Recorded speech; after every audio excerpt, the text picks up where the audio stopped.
दुंडगे येथे पिसाळलेल्या कुत्र्याने घेतला 10 जणांचा चावा। पिसाळलेल्या कुत्र्याने दुंडगे तालुका चंदगड गावात मंगळवारी दहशत माजवली। त्याने 10 जणांना चावा घेऊन जखमी केले।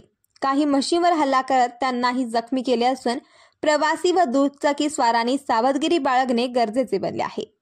विमल संभाजी पाटील, भरमू मारुती पाटील, नितेश अरविंद कांबळे, संतोष मनोहर पार्वती ज्योतिबा कोकितकर, सरिता शिवाजी गवेकर, रामू गणपती पाटील, आर्या पांडुरंग पाटील वय 4 वर्षे यांचा समावेश आहे।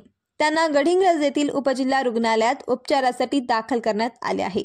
तांबूस रंगाच्या या कुत्र्यापासून दुंडगे व परिसरातील नागरिक तसेच पशुपालक, शेतकरी, गुराखी यांनी सावधानता बाळगावी व स्वतःसह आपल्या पाळीव प्राण्यांचे संरक्षण करावे असे आवाहन ग्रामपंचायत प्रशासनाच्या वतीने उपसरपंच LG पाटील यांनी केले आहे। दरम्यान कोआड प्राथमिक आरोग्य केंद्रातील त्रुटींची लटकरे निघाली आहेत।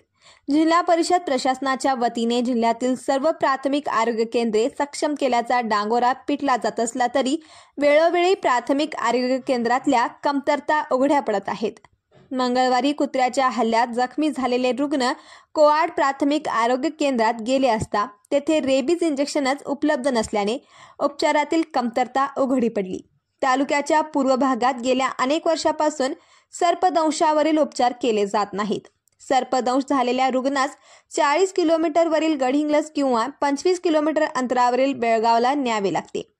सर्पदंशापासून दवाखान्यात जाण्यास जवळपास 1 तास लागतो।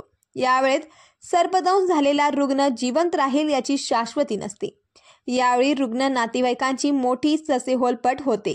शासकीय रुग्णालयात उपचार होत नसल्याने हजारो रुपये खर्च करून खासगी रुग्णालयात गोरगरिबांना उपचार घ्यावे लागतात।